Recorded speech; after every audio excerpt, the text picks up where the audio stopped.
You wanted the best. You've got the best podcast. The hottest podcast in the world. The Chris Voss Show, the preeminent podcast with guests so smart you may experience serious brain bleed. Get ready. Strap yourself in. Keep your hands, arms, and legs inside the vehicle at all times, because you're about to go on a monster education roller coaster with your brain.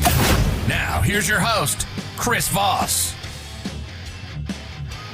Hi, folks. Chris Voss here from thechrisvossshow.com, thechrisvossshow.com. Hey, we're coming here with another great podcast. We certainly appreciate you guys tuning in. Oh my gosh, if you're watching this, you may be seeing the show after the New Year's, but we are on New Year's Eve day. So happy New Year's, depending upon when you see the show. I think some of you are going to see it live right now, and then some of you are going to see it later. But some of you might see it 10 years from now.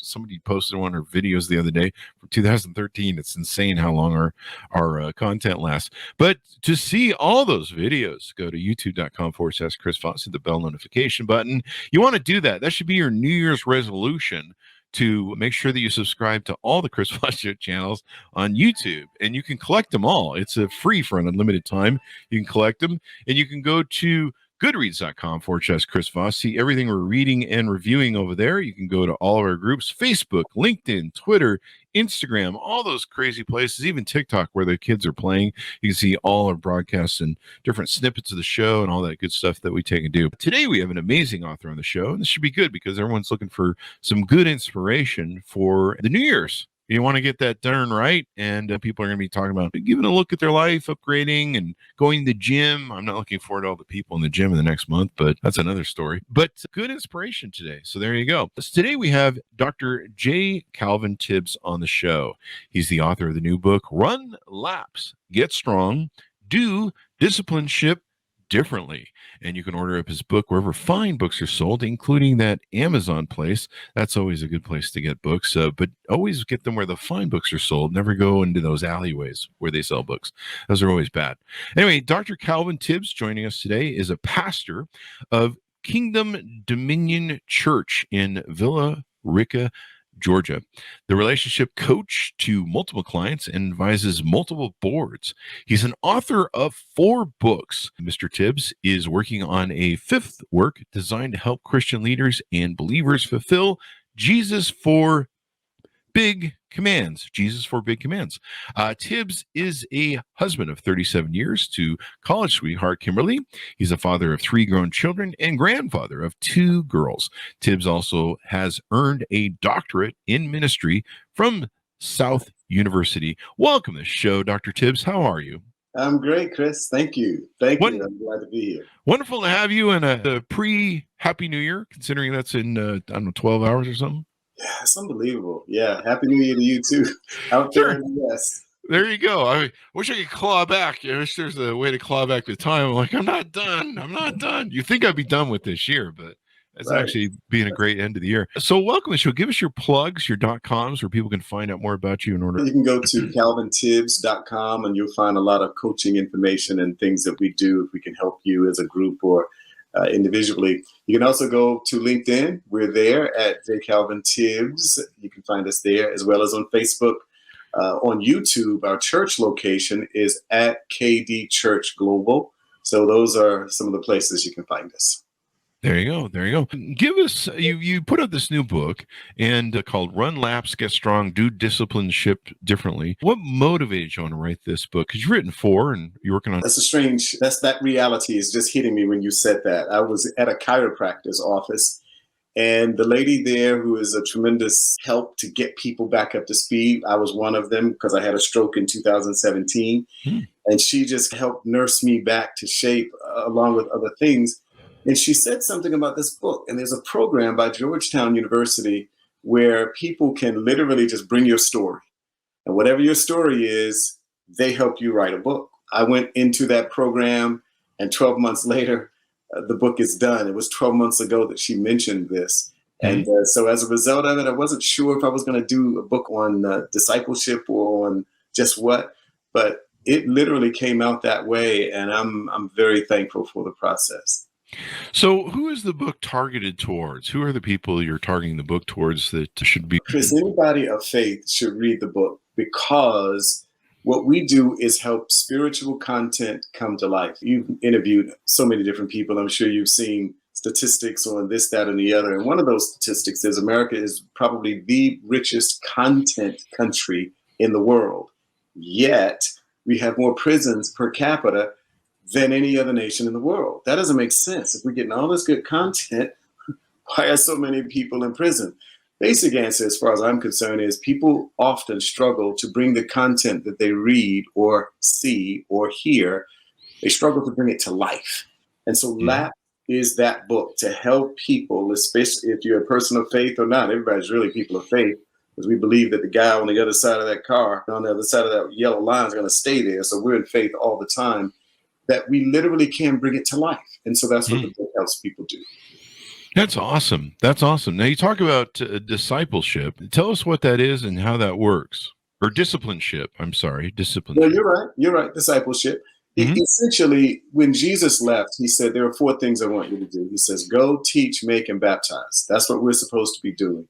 And that's supposed to be done, I think, differently today than in previous years. And so when he said to do that, a disciplined person or a disciple is one who pays attention. And I think our attention spans are so low these days that we can hear a sermon or hear a good, some good insight, and we bowl it over, throw it over our socks like a pair of Christmas socks that we don't want, and we do nothing with it. And so we keep getting content and we keep moving it nowhere, but that was good. What we've got to do is bring it to life. And so that's what being a disciplined believer or follower is really all about. So are people just looking for distractions when you say they're constantly taking in that content? That's a great question. I honestly do. I think distract is an addiction. In fact, there's a book that I'm reading was reading called, there's a statement in there that says, distraction is an action that moves us away from our goals. So distraction is a real thing. And I think we are trained to be distracted because the images that we get in today's multimedia rich environment is designed to stimulate. We scroll, we keep looking. And the process of getting used to that causes us to be dull to our purpose. That's the problem. Yeah, a lot of people get off their purpose because I think social media started out as this really great sort of like new worlds, overthrow governments that are bad, and it's a new empowering and kind of democratizing humanity.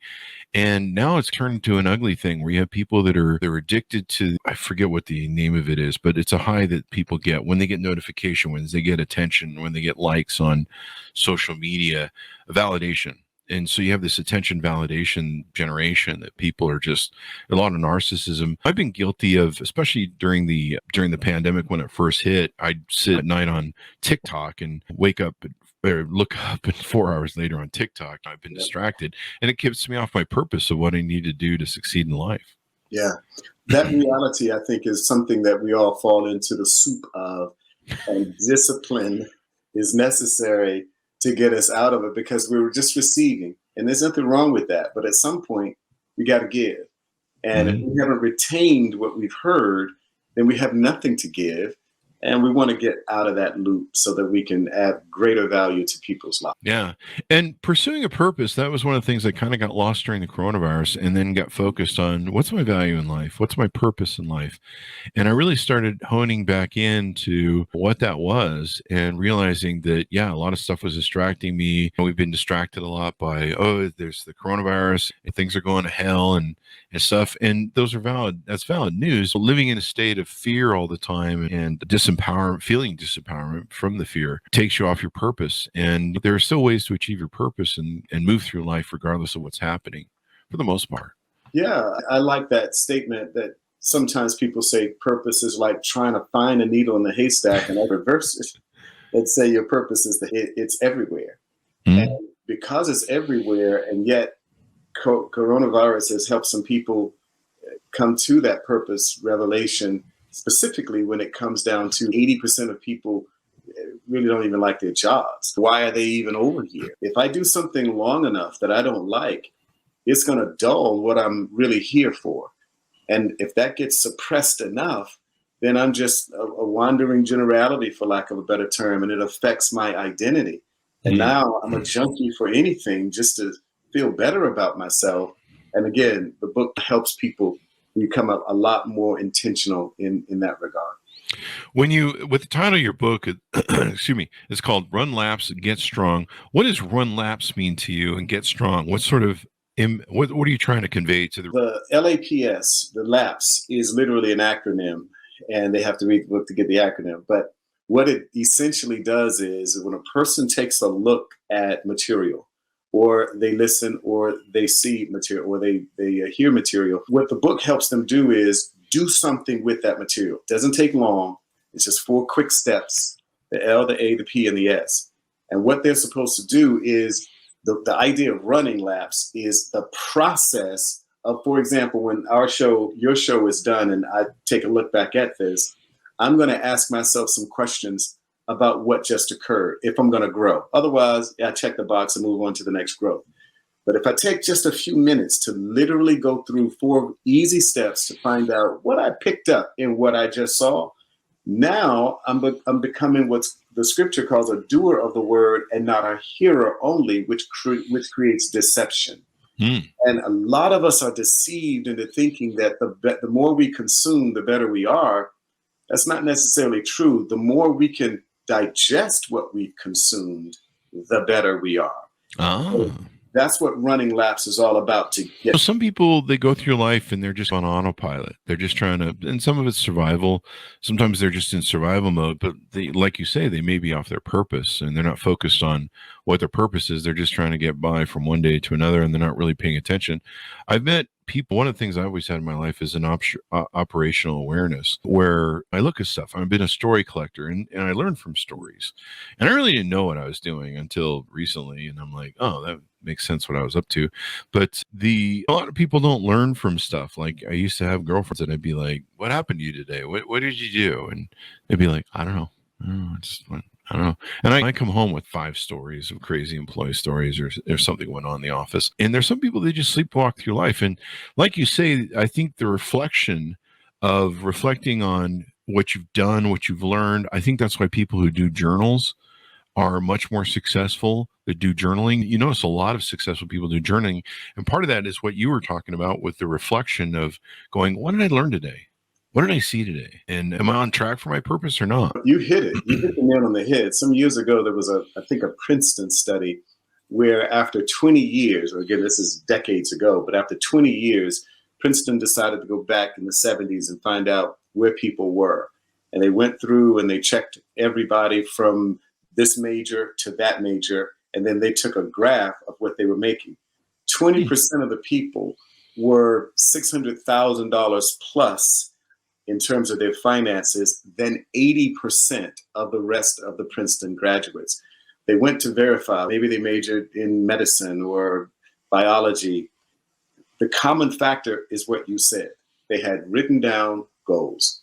And those goals then became what they read, and what they read, rehearsed, again, a part of the LAPS process, is what then moved them literally 20, 30 times economically than their peers. So if we do, as you say, sleepwalk through life, which it's a sedative to what we don't like.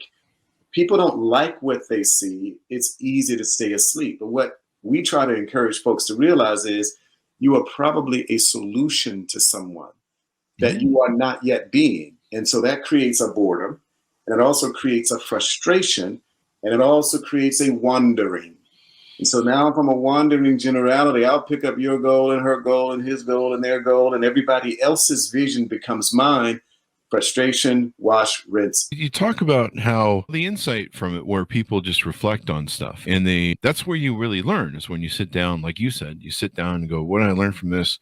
Is this taking me on my goal set? When people think of goals or where you're going, it's like a ship. It moves it back and forth. It doesn't go in a straight line to its port. It zigs and zags a little bit, and you're constantly having to do course correction and trying to find the thing. And so I think that's probably what you're talking about when you talk about reflecting on these different things. Yeah, definitely. And you used a term, I'm smile because we use a term called course correction and narrative protection. Course correction is the process where, just as you indicated, along the way, even airplanes often take off going in the wrong direction. But they have to adjust if they know their course. If in life we don't know our course, every wind that blows us further away and gets us more and more frustrated, perhaps more fatigued. But if we know the course, then the narrative can be protected. I know we missed it. I know that didn't work. I know that's a setback. But the course can be corrected in order to protect the narrative. And so when we run laps in our process, we help people to really get laser focused, not on everything, just on this thing. And if you look at this thing and look at it long enough and start walking in that, before you know it, you're winning with minimal effort. And it's a phenomenon. I went through this in coronavirus where it really reset my thinking in life. I'm 53. I turned 54 next month. And I realized that with coronavirus, the number one, life is much more fragile than I thought it was.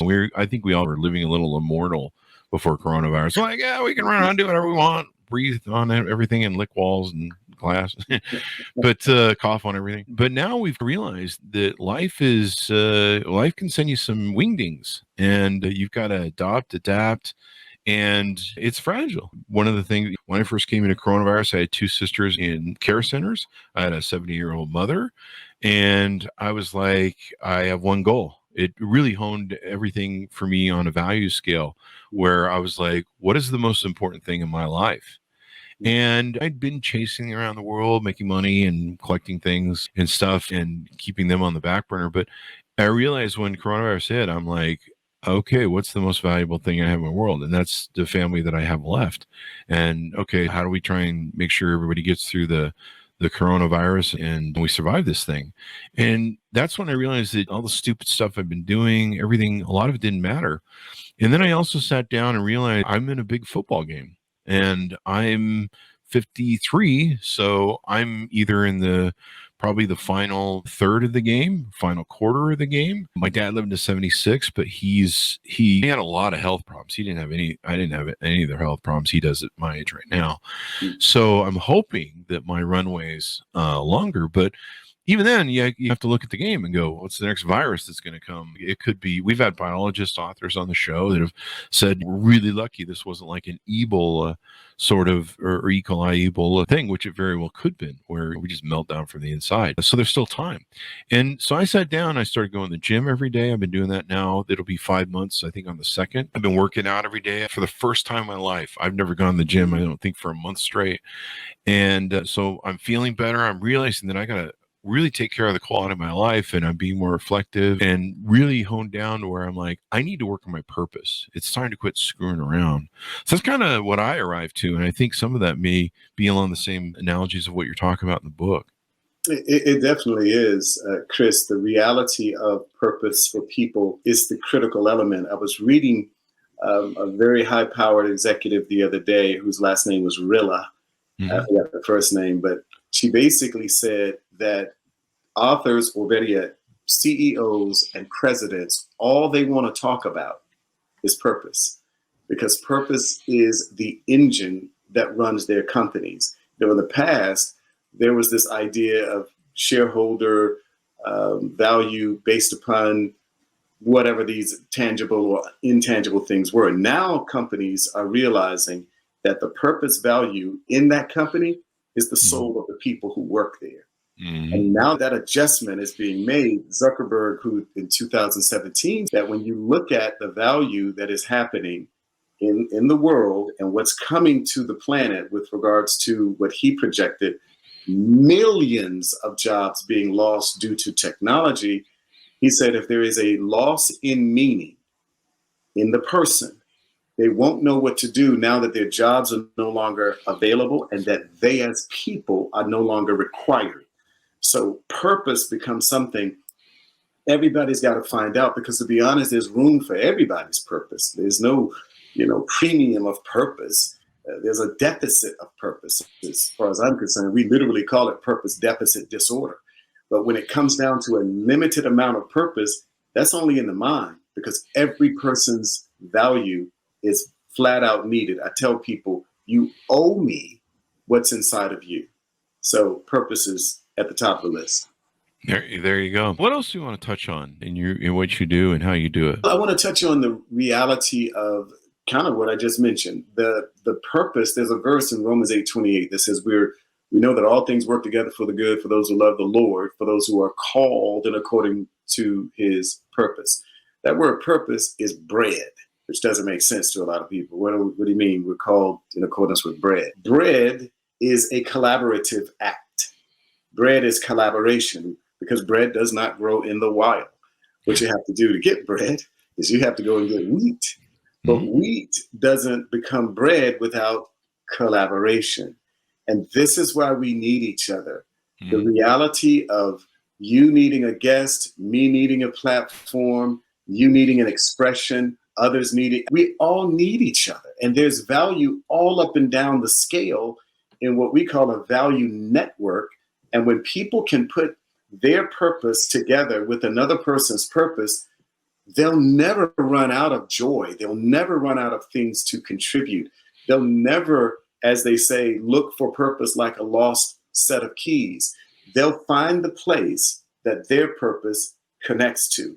And so whether that be in the marketplace where that's done, or in religious or in church environments where that's done, the purpose is everywhere. There's purpose capital all over the planet. And if we can encourage people to find out why you're here, why are you here, is the reason that we need to be about the business of being here, not just surviving here, but being here. And the last piece on this particular point is, I was thinking about how if everybody on the planet, everybody made $10 an hour, everybody. Now, I know there'll be a few angry people, especially in America, but if everybody made $10 an hour, the question would be for that person who's listening, what would you do? Because you and Bill Gates, you and the president, you and the senators, you all make the same. So the power level is the same. What are you doing? What would you be doing? And whatever the person says they would do for that $10 an hour, because by the way, they're making 10, NFL guys make 10, NBA, LeBron, love you, $10 an hour. Because the answer to what you would do is where your value is. If you can add value, if you really thought about all of the things you could do, and you're now like, you know what, this is what I'm going to do. Because no one's above anybody else here in terms of the economic scale. That's probably where the person's purpose is located. They may not necessarily want to go back to law school to become a lawyer or go to med school to become a doctor, but maybe they're in the field of medicine helping with pharmaceuticals, or maybe they're in the field of law and they're just helping that young person navigate what they just got into trouble with. So if we can find that, we'll find that's probably where our purpose begins, and the journey at that point can start. There you go. That's beautiful what you just said. Yeah, people need to realize that a purpose-driven life is a much more fulfilling life. Having a purpose, feeling like you're there. I suppose a lot of people do turn to religion because they're looking for some sort of purpose in life, and they're trying to find, why am I here? What is the point? What's going on? And maybe what happens after this? And so a lot of people struggle with that. But yeah, finding a purpose. And I think some people accept a lot of like social purpose, but it's not theirs. Like, what do you do? What do you want to do with your life? Go to college. Okay, what do you do college? What do I do now? Get married, have kids. Okay, so I did that. Now, a lot of people are just following like the social program, if you will. And it's, no, what is your true purpose in life, and what motivates you, what fires you up? Because they're all different. There's different things. Like, I have friends that are brilliant artists. They can work with paint or whatever, and they can design stuff. I'm clueless as to how to do that, but they have their purpose, and that's their love. And I found my loves in life, and I'm always constantly adventuring and looking for more. Maybe there's some other door, and we evolve too across our life. So that's another way of, sometimes your purposes change. That's exactly right. It's what you're describing, we call the institutionalized purpose, where people are just institutionalized. Yeah, I'm going to get a wife, and I'm going to get a dog, and I'm going to get a house, and we're going to just keep getting. But the fact is, an institutionalized purpose is a frustrated lifestyle. I work with couples a lot, both premarital and marital. I help, in some regards, rescue ladies from bad relationships with guys so that they won't cry at night. And in some of those instances, and of course, it doesn't mean it's the reverse. Some guys need to be rescued from some ladies too. But nonetheless, when it's all said and done, when I recognize that there is no purpose, that they don't recognize their own purpose because they're institutionalized, it becomes a great starting point. Some get it instantly, and some I have to coerce into recognizing. This one lady, well, she's in the Northeast, big city. And she had just thrown this guy out for the third time. Oh, wow. And and she was like, you got to help me with this and this, that, and the other. I'm like, first, I am not the guy to help you be dysfunctional. I am not the guy to help you further the pain you're already in. I'm coaching, if anything, I would be coaching you to stay gone. But you want me to coach you to help get him back. When you know your purpose, you eliminate error because you're no longer distracted by things that move you away from your goals. And so I think that there are people who are afraid of the bigness in them. I think there are people who are afraid to acknowledge that their bigness might move them beyond their current levels. I think that there are people who are also afraid to realize that if you dare step out, you're going to be out there beyond where you've ever been before, and you can live. No, I don't want to live. I want institutionalized purpose. I want to stay right here. And so some of this is to convince people that they can be more because they are more. And is that fear what holds a lot of people back? I absolutely think it's fear. Zig Ziglar had an acronym, false evidence appearing real. I think that's exactly what it is, that people are afraid of what it looks like. And I'll add this little piece to it as well. Sometimes when people are not aware, there's a thought out there called metacognition. Metacognition is the process of thinking about thinking. And thoughts are things. So thoughts are spiritual. How do you know they're spiritual? They cannot be measured in a lab. So thoughts are always in a realm, opportunity and possibility. When they become words, then they can become material. But in the meantime, the process of false evidence appearing real, if I keep enough conversation in my head that speaks to my fear, then I will set the parameters to give me exactly what I've been talking about. But I believe that the reason why people are in that state is because sometimes we judge the people who are in the positions that we either want or that we could aspire to. And if we put a judgment against them, by default, we're telling ourselves that won't be you. You're not going to be that person. So when some people call wealthy people filthy rich, the average person is not trying to be filthy. But since they put their head around that thought process, the spiritual reality of what's being spoken is grading against actions that produce wealth. So, the oxymoron is what I say I want, I'm talking against, which means I'll never become that. Yeah, fear holds people back. And so it's good that they can read your book. They can learn stuff about why this is important.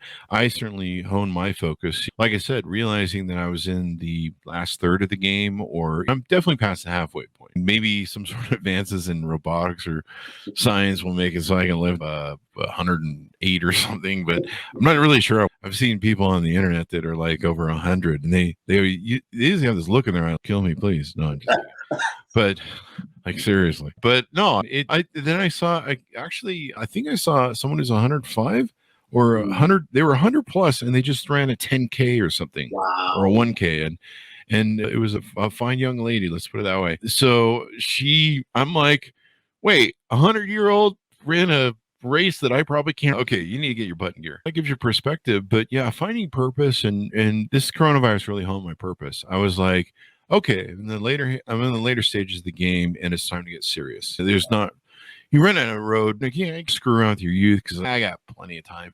And then you realize when you hit your older stages that you don't. And sometimes that youth could have been spent a whole lot more working on stuff. Yeah, I've looked at some of those centenarians also, and I looked at where they are. in the world, and most of them are not here.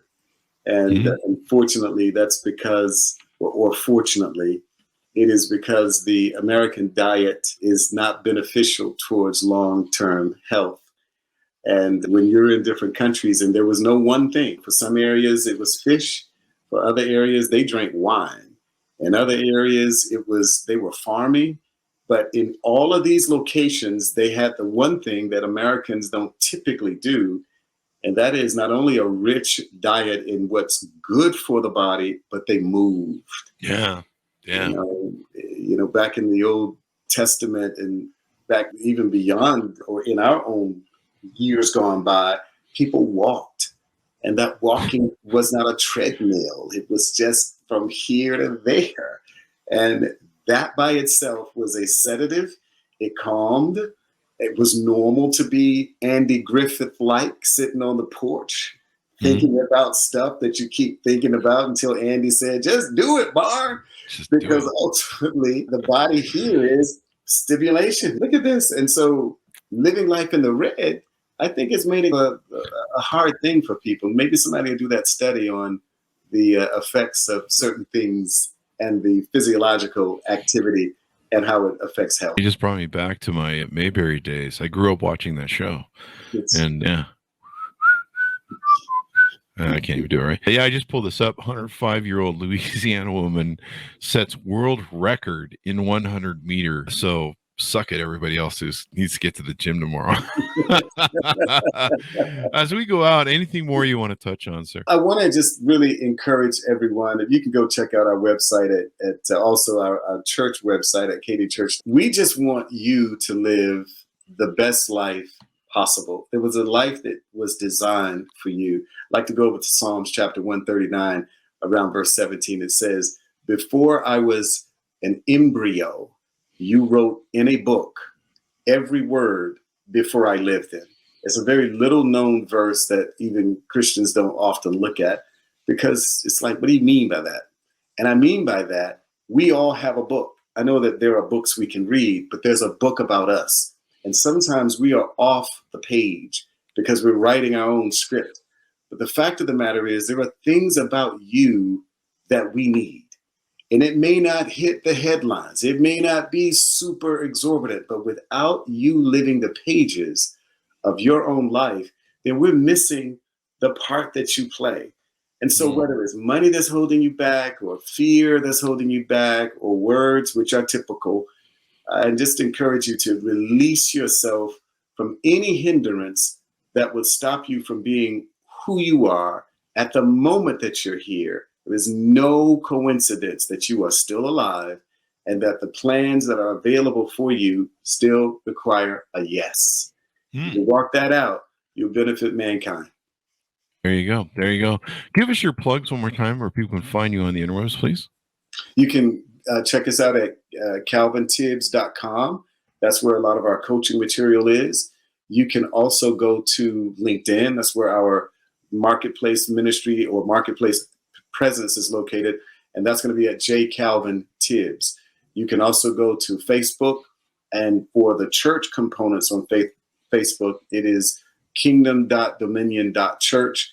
And over on YouTube, it's KD Church Global, or at KD Church Global. I think we're on Twitter as well under a different book that we wrote called Jesus Said. And I think that should about do it. You can email us if you desire to do it. And that email address is calvin@purposedevelopmentcoach.com. And in between all those spots right there, you should easily be able to reach us, and we can reach back out to you. Dr. Tibbs, thank you very much for being on the show. We certainly appreciate you. And of course, a great inspiring message for the new year. Thank you, Chris. Great show. Thank you so much for the work that you do. And Happy New Year to you. You too. Happy New Year to my audience as well. Be sure to order the book up, guys. Go to wherever fine books are sold. Run laps, get strong, do discipleship, discipleship. I'm sorry. I've got a camera right over the word there. Do discipleship differently. Order up the book. Check it out and all that good stuff. Also go to goodreads.com/Chris Voss. Hit that bell notification button. Go to all of our groups on Facebook, LinkedIn, Twitter, Instagram. Follow them today so that you ring in the new year with all sorts of inspiration. You can also find that on youtube.com/Chris Voss. Be good to each other. Stay safe. And we'll see you guys next year. Take care.